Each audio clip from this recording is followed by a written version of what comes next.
James, it is always an honor to talk to you. You were the first creator that I'm sure you hear this like all the time from other creators, but you are the first person that I really ever saw online in the sense of like somebody who had their own thing going outside of just like a little viral video here and there. You had genuine series and you kept at it with different reviews and short films, and you also had your entire back catalog of the films you made as a child, through your teenage years, through your college years, all of that.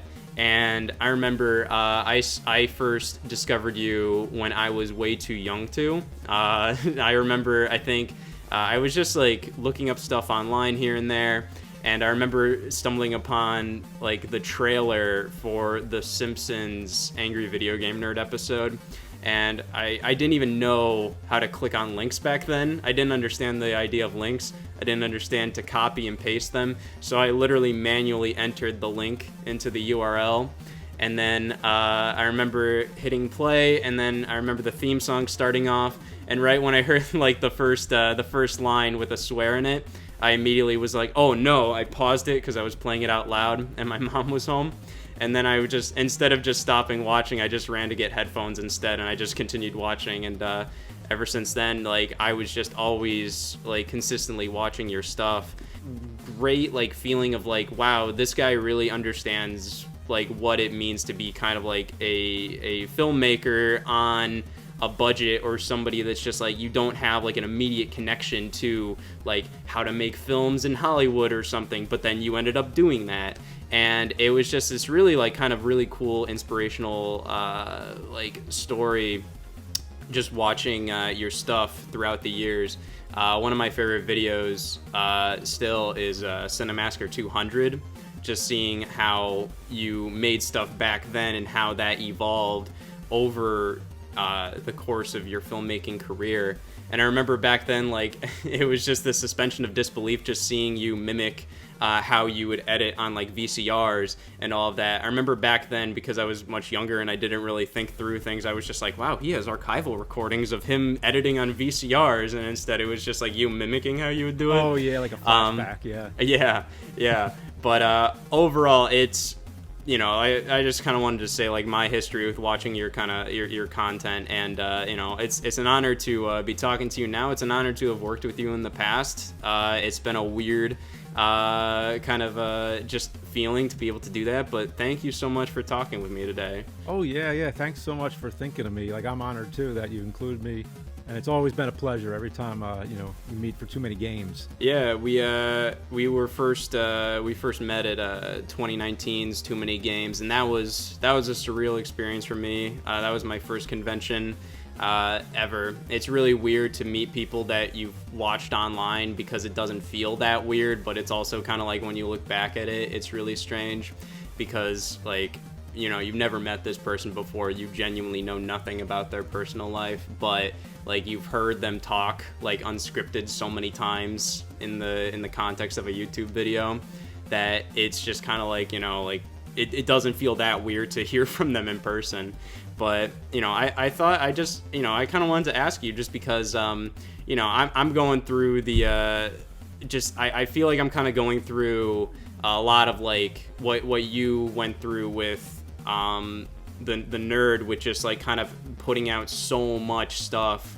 Back then you would do like 2 episodes a month, right? Mm-hmm. It was like 2 episodes, and you were under contract to do so, correct? Like it was like through game trailers, and like it was some big stuff. Mm-hmm. Like how much did that really like affect like your schedule? Because I look back at the stuff you were putting out back then, and looking at the sheer quantity and quality of it, it was insane how much stuff was put out back then. Terms of AVGN movie reviews, still some short film stuff, and location tours, all that, and still maintaining a website, going to conventions, all of that. I'm just wondering, like, how was like your creative process back then, and also general schedule, especially compared to now with kids and a house, a wife, all of that. Like, how much has that changed? And like, what was it back then? What was it now? What is it now?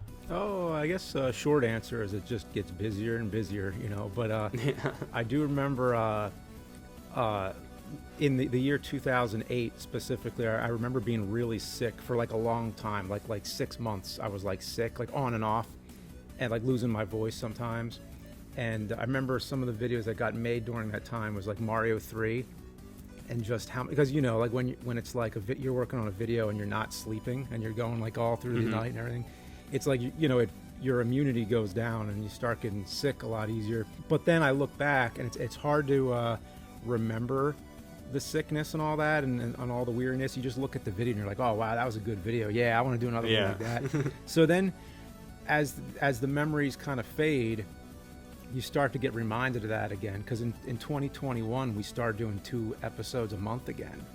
Not every month of the year, but we did the most episodes in 2021 since 2014, which is debatable because 2014 had the 12 days of Shitsmas. Those were kind of produced all together, even though they are separate videos. So if you don't count that, 2021 was the most videos since 2009.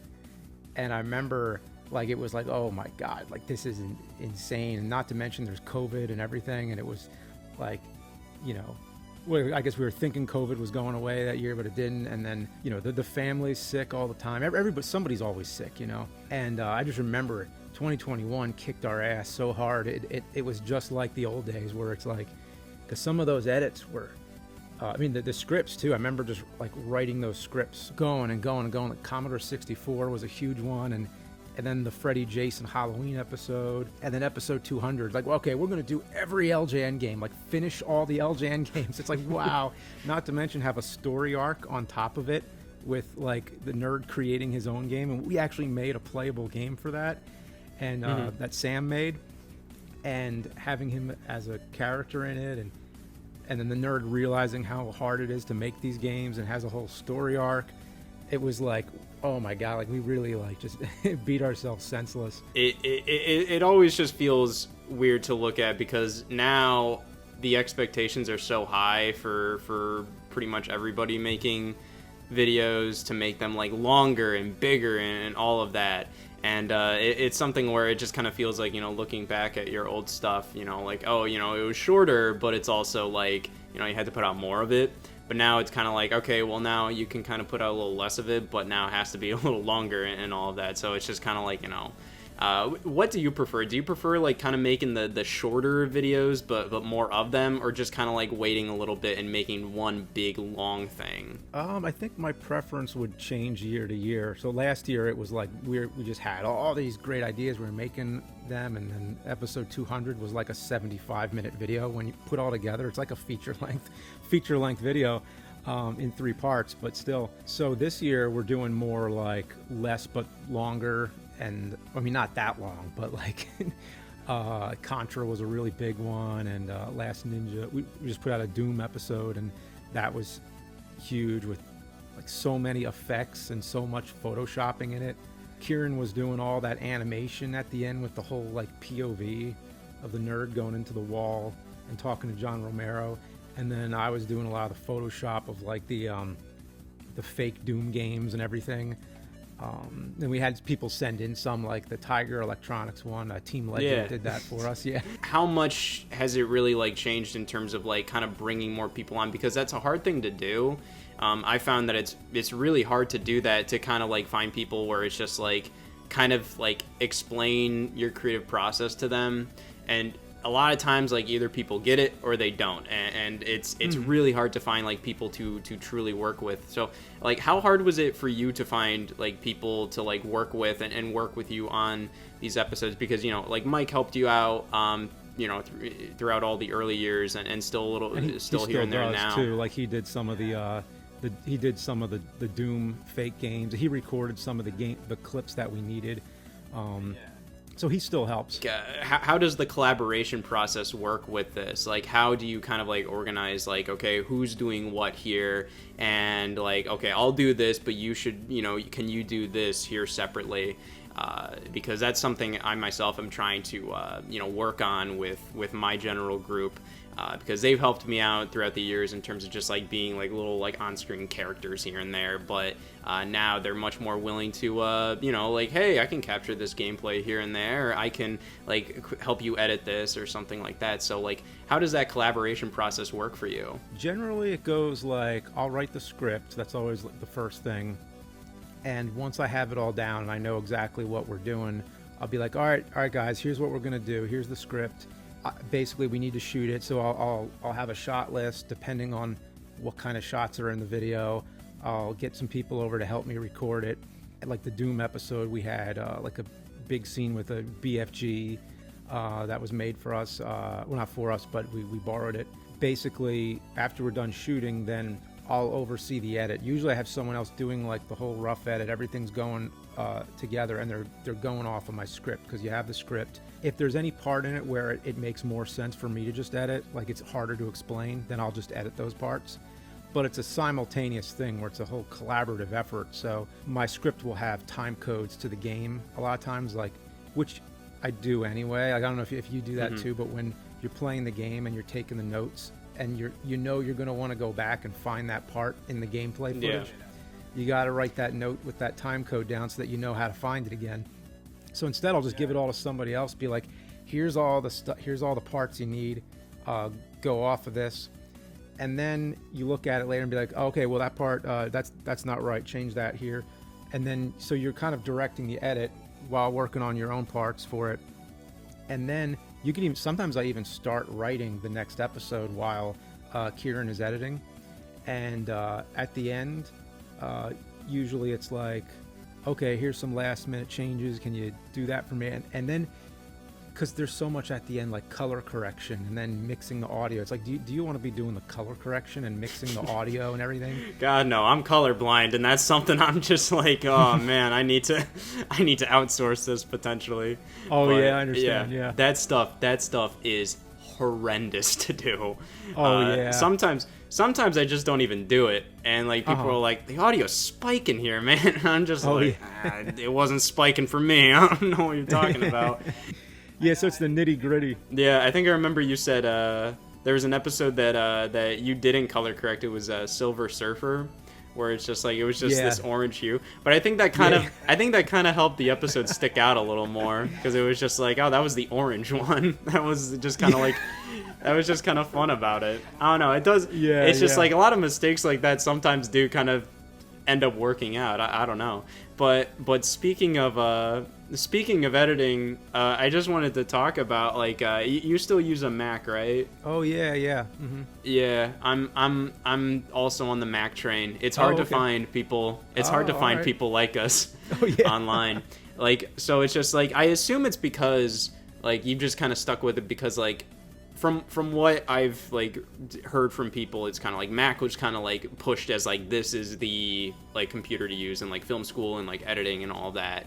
But then like eventually, like I think like when Apple kind of like started introducing like Final Cut Pro 10 or X, then it kind of like, okay, this is a little too much like iMovie or something like that. Yeah. So it's just like people. That's the editing software I use. So it's just like I still just use Final Cut Pro X or 10. Oh, whatever you it do? is. Okay, so you use the newest version of Final Cut. Yeah. I think you said in like a podcast that you switched over to Premiere. Yeah, and also Premiere is the same on PC. So basically you can swap back and forth. Like I've sent project files to somebody on a PC before, and like we've like I remember when I was doing the Las Vegas episode, the Fear and Loathing in Las Vegas spoof. I remember I did a whole cut minus effects, like a whole cut of just like, here's all the clips and everything, and then sent the project file over and like, here, finish up all the green screen, all the effects, everything, and I sent it on a PC. And Kieran was able to open it on his PC, and it relinks everything. And then we can send it back and forth. So it actually does work. You wouldn't think, but it works. Like, did you send like a hard drive in the mail, or did you like send it via like a Google Drive link or something, or how did you send that? It seems like kind of like a weirdly basic question, but it's I've never really sent like editing files to people, so I'm not sure. Oh yeah. Well, we've gotten smarter with that. Like we send it to each other via online, I guess. So it's like before Okay. we used to have hard drives and used to like have somebody run them back and forth, but that actually takes longer. It's quicker to upload something nowadays. Back then, not as much, but now it's the internet's gotten better and technology has improved. So it's not a problem anymore. I've always considered like at least like learning Premiere because it's just like I just think that's good to have because like you said like when Apple updated Final Cut X, you were just kind of like, I don't know about this, so it's just like kind of stick with the original version and then just switch to Premiere. So it's just like I do like Final Cut X because it has pretty much everything I need. I think like if you learn that as like your first one and you're not going from like the original to it, then it's an easier pill to swallow. But what I really like about it is like rendering is pretty much all done in the background. Like the files just render in the background as like you're doing stuff. So like I can't imagine living without that. What is your general like schedule like these days with especially with kids? Because I just recently got, well, like within the past like year or so, I recently got like a house, and just upgrading to that, like it's just been this huge like, oh my god, there's so many more things that I have to do like around the house and errands to run and all of that. So I'm just wondering, like, you know, adding all this stuff to your life and having to still do these videos that just, you know, it takes so much time. Like how do you schedule things out? How do you get things done with so much going on in your life? Because it's just like, do you ever feel like it's always hard to like kind of sit down and just be like, I'm just working right now, especially when you do it from home. Because if there's a situation going on where it's just like, hey, somebody needs this, somebody needs that, somebody needs groceries, somebody needs help, somebody needs to be picked up, it's just like, why would I say I can't do it right now? Like, it's just like, of course I can do it right now. I can leave my house whenever I want. So you know, how do you schedule things out like that?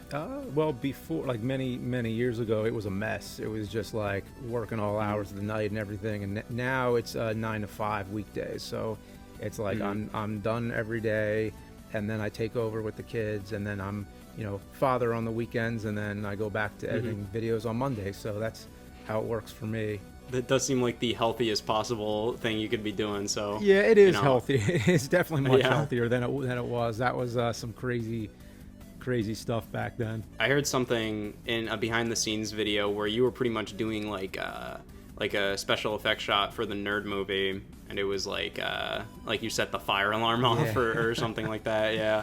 And that just makes me wonder, like, how was it going from, you know, because like, you know, you went to film school and you you know, learned all of this, you know, actual filmmaking knowledge, and you've always wanted to make films, and being able to actually do that with the Nerd movie, like, how was that transition going from doing online content for so many years and then to a feature film with like hundreds of people involved?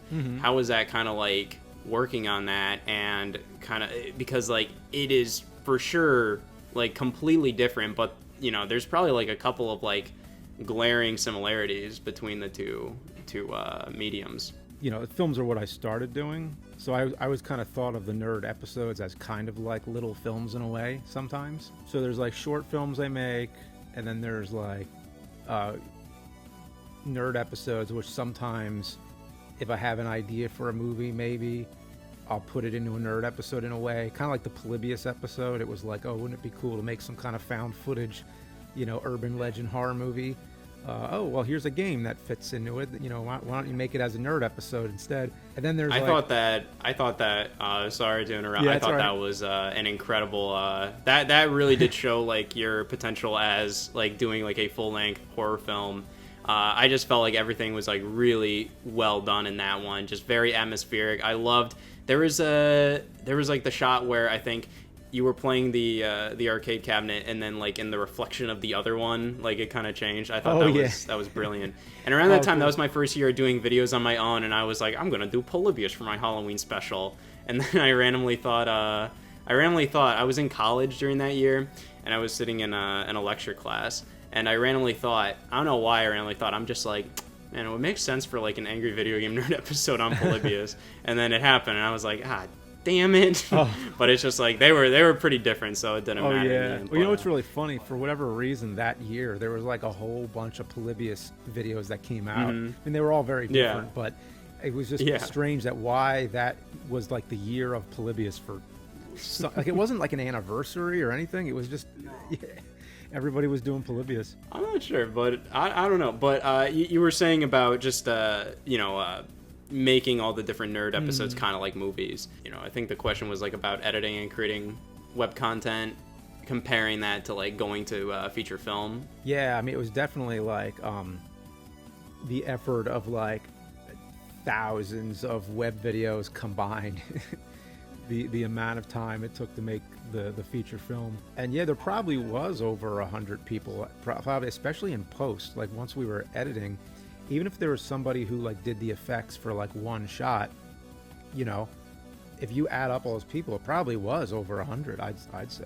And you did you still like edited a fair amount of that, right? Like I think in the credits it said like you were kind of like the general editor, like you kind of edited the final cut, I guess. Yeah, I was the general editor, but we had a lot of people helping with the edit too. Like there were a lot of people who would work on like a rough edit of a scene and send it to me.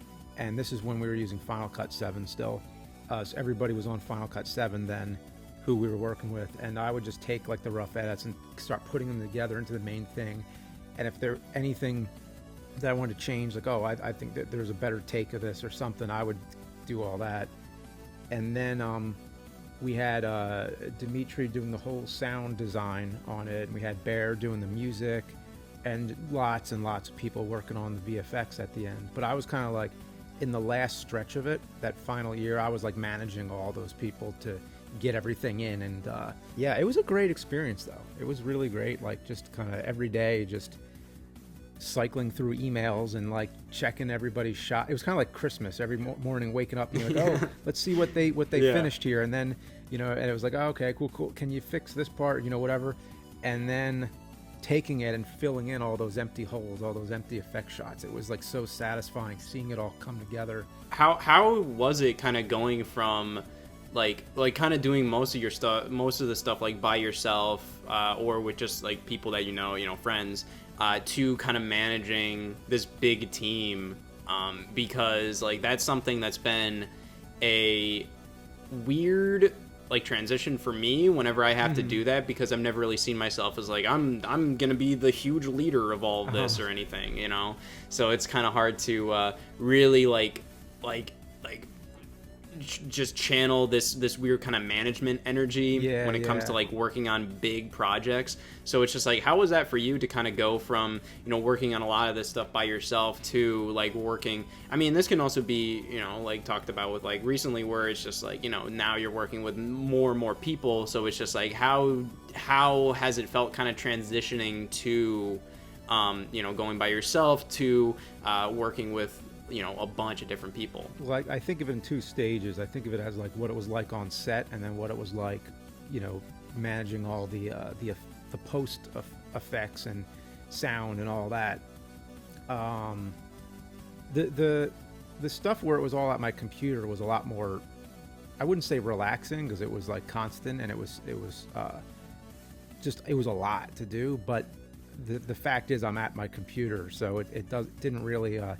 It wasn't as strenuous. I mean, as like going into like the desert and like just having all these logistical problems, and then the electric goes out, and it's like fuck, everything's going wrong, and then there's a dust storm, and then it's you're not dealing with that kind of thing.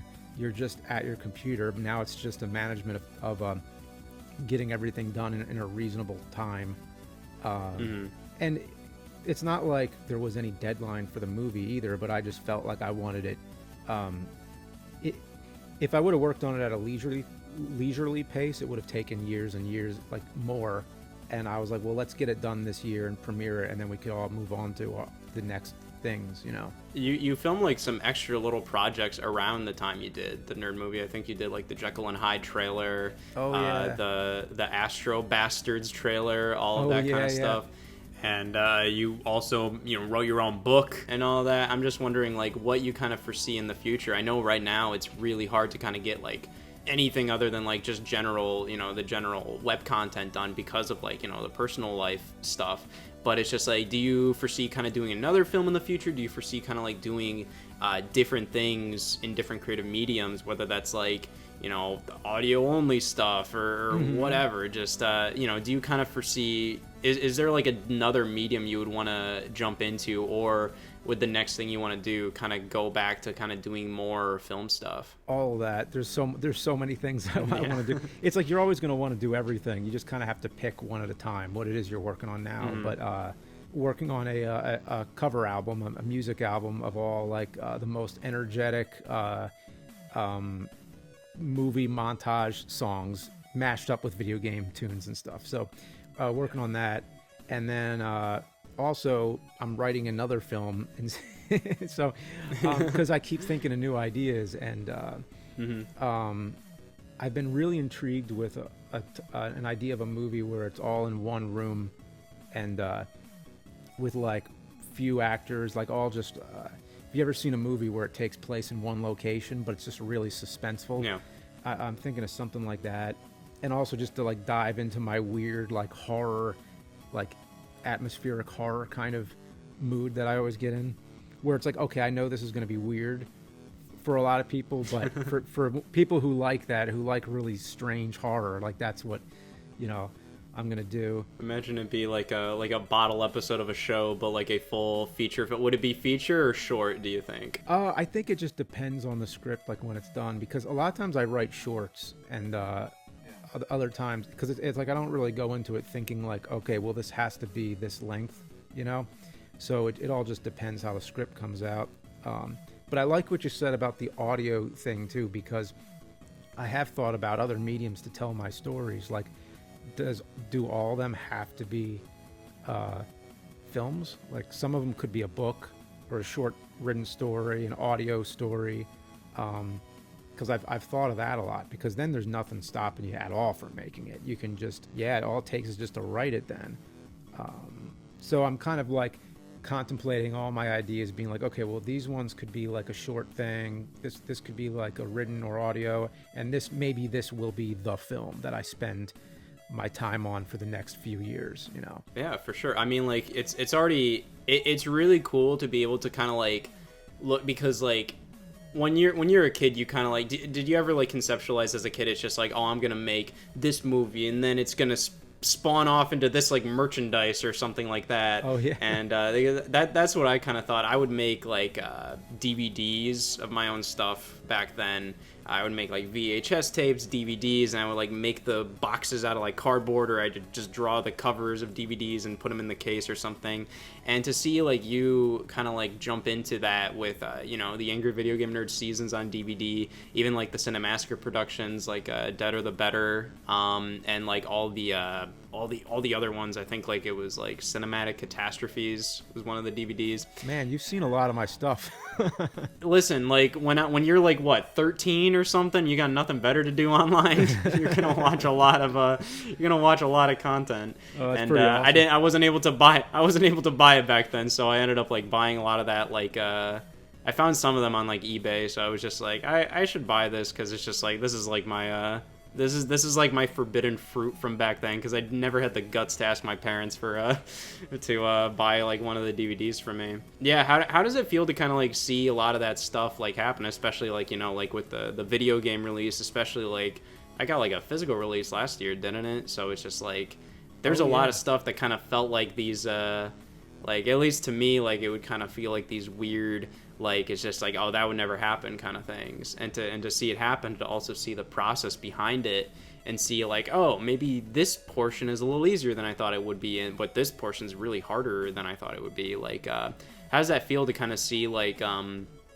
just these these like things just happen based on your creations, like kind of occur? Like how does it feel to just kind of like be behind a lot of these different mediums that maybe sometimes you never thought you'd be behind, I guess?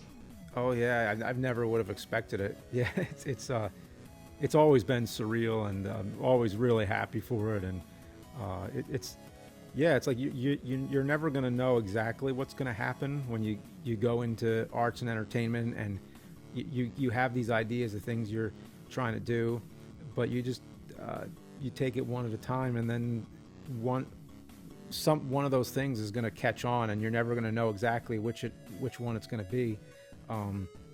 So then you just go with it. Yeah, like last year, we were able to do like an official like board game with Hasbro for like a Monopoly Scott the Woz edition, and just getting like those boards in and just seeing like that with like the official licensed logo and all that. It's weird. It's strange, but it's also like a cool feeling, and also to be able to see like the production behind that all.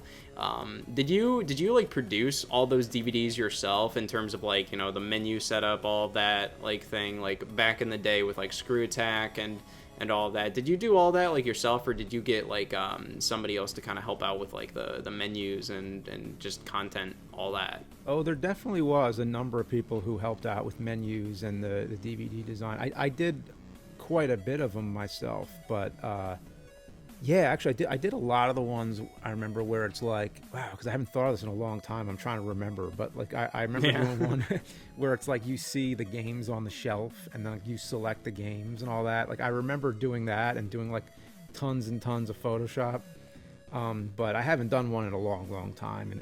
And I know Blu-rays are more of a, well, I mean, Blu-rays are alive, but I mean, physical media is kind of more of a collector's thing, more of a novelty. Mm-hmm. It feels like they've kind of become that, and also like gifts for like kids or something. Like I see a lot of kids content get like DVD releases and whatnot. So it's kind of yeah, it's really hard because I would love to do like a Blu-ray release eventually, but there's so much stuff in like the videos I produce where I'm really just kind of like, where does this lie, like in copyright kind of law kind of thing. And I'm just kind of, because like I've used like trailers and old commercials and stuff, and I'm just kind of like, you know, I think this would be okay, but I'm not sure kind of thing. Yeah, the real answer is it's nobody knows. It's just a matter of opinion, really. Yeah, you did those like once a year kind of thing, and that just kind of shows it's just like, Jesus Christ, like just seeing like all this stuff every year, and it's just like on top of, you know, like Monster Madness and all the other things that you did. You know, it's wild to just see how much, you know, you were able to do and still able to do like every year. You know, like it's very commendable, and you know, like I think that's really wild to see. Do you feel like your like upbringing with filmmaking, just kind of like always appreciating the more like B-movie style things, how they did things like the old way, just, you know, everything practical, everything's kind of in a like way where it's like, hey, just get it done, just try to like, just we're gonna make it happen no matter what, budget constraints, just setting constraints, whatever. Do you feel like that really helped out with like online content creation? Because I feel like that's kind of in some ways like the essence of what makes like YouTube compared to like other video mediums. Do you think that's kind of helped you excel in like the online content creation space? Oh yeah, it was definitely like just tons and tons of practice.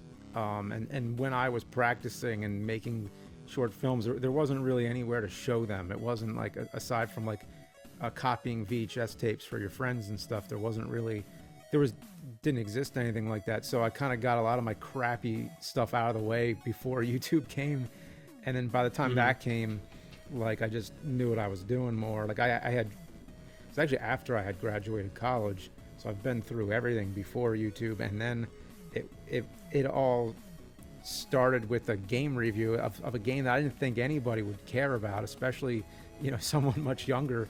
Like, who would care about these games that I grew up with? Like, that was what made it funny. I thought it was just like, hey, here's a grown adult complaining about this old video game. That's why it's funny.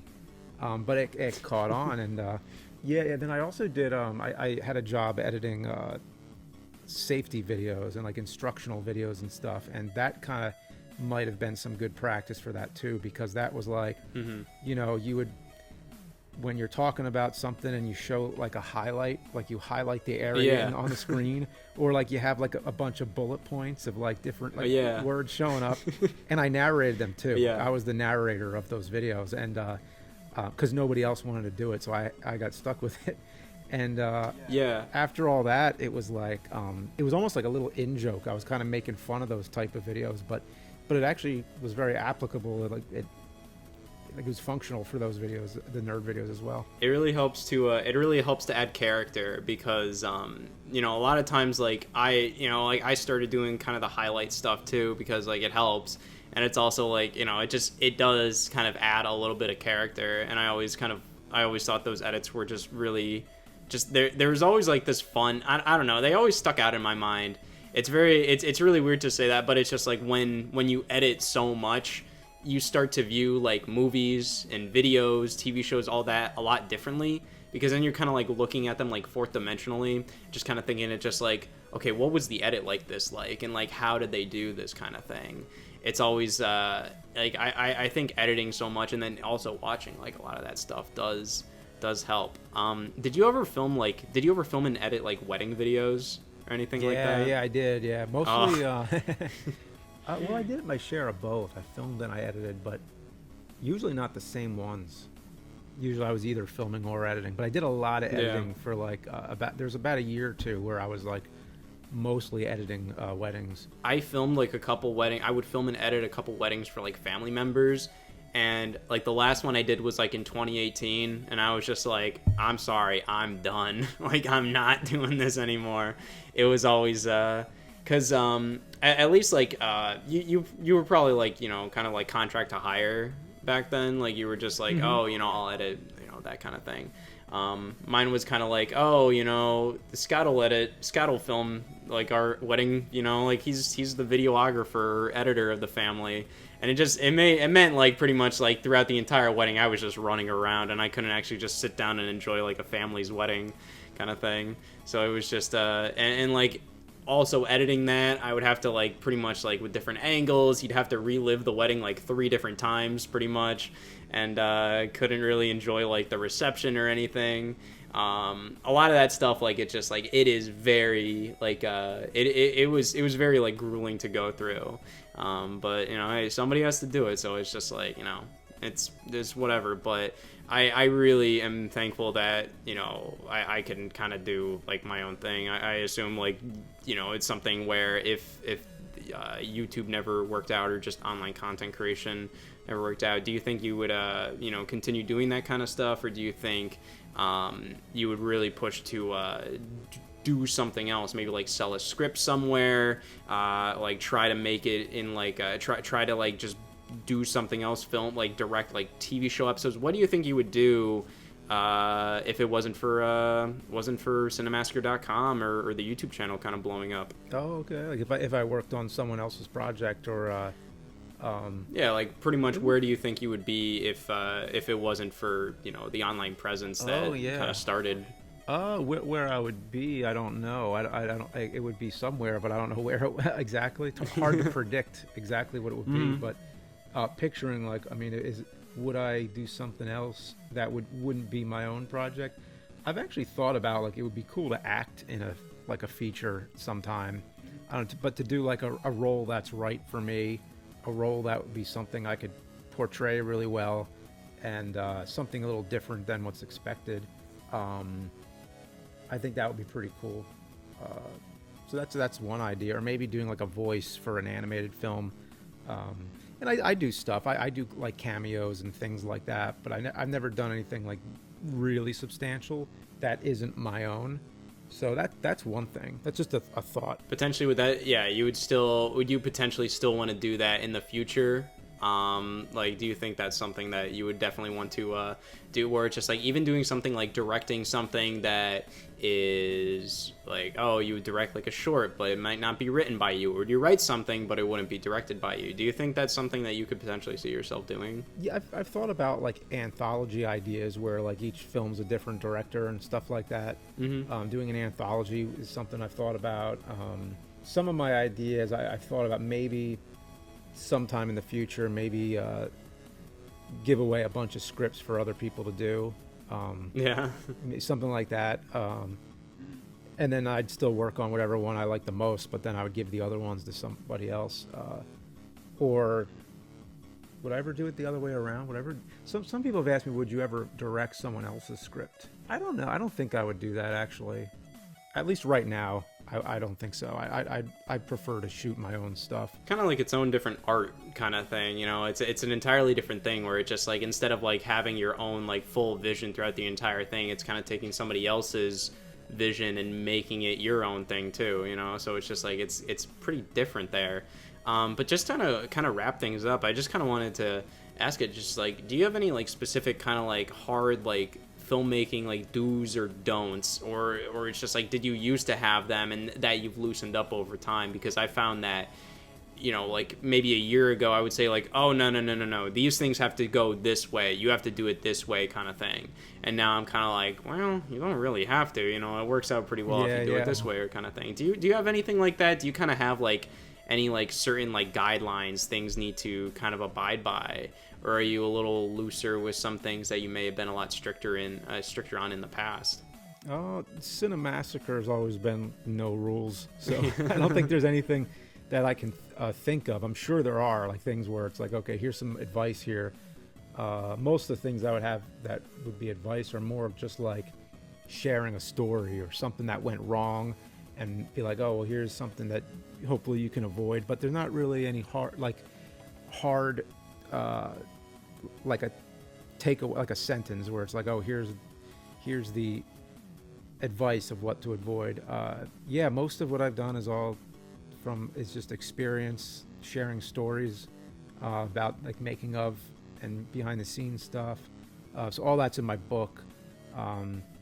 So there's all kinds of stuff in there, and personal stories as well as like movie making stuff. Like basically anything I felt sharing. It was just like, okay, here's like my whole life. Here's everything. Take it or leave it, whatever you want. Because I know I've read books, and like the more personal they are and the more they share, it's so valuable to read somebody else's stuff, and then it, you know, you can relate to it maybe, or like it inspires you. So I just wanted to give this, you know, to people to hopefully, you know, inspire them as well. Yeah, for sure. I do think, you know, it's just like, while it is good to kind of like maintain like some general guidelines with like filmmaking, it's also like, you know, rules are meant to be broken kind of thing. Like there's that whole like rule of thirds with the camera setup thing where it's just like, oh, you have to abide by this, but it's just like, you know, some of the best shots ever created kind of like escape from those boundaries a little bit. Yeah, you know. there you go. Like as of one little thing, like, okay, shoot your master shot first. You know, that was always the thing. I remember being like in film class, like master shot's always first, and I'm like, well, does it have to be? I mean, there's some other reasons why maybe you might shoot like your close up first, if there's a very specific reason for it. You know, rules are always meant to be broken in some kind of way, so it's good to have guidelines and time tested, you know, strategies, but you know, don't get stuck on any one idea. Yeah, because I feel like if you do, then it's just gonna kind of make your creation end up feeling a lot more sterile or just like stagnant. Like it's not your own. So they're always good things to live by, but hey, rules are meant to be broken. But James, thank you so much for talking with me here. It's always an honor to talk to you, man, and I'm super thankful that, you know, you're willing to do all this kind of stuff with me or for me, whatever. And yeah, it's you know, I think myself alongside everybody else is always going to be, you know, eagerly awaiting what you decide to do next. Oh, well, thank you so much. Yeah, and again, I'm honored too, and good luck with all the stuff you're working on, and the charity stuff sounds awesome. And yeah, I hope this helps out a little. So.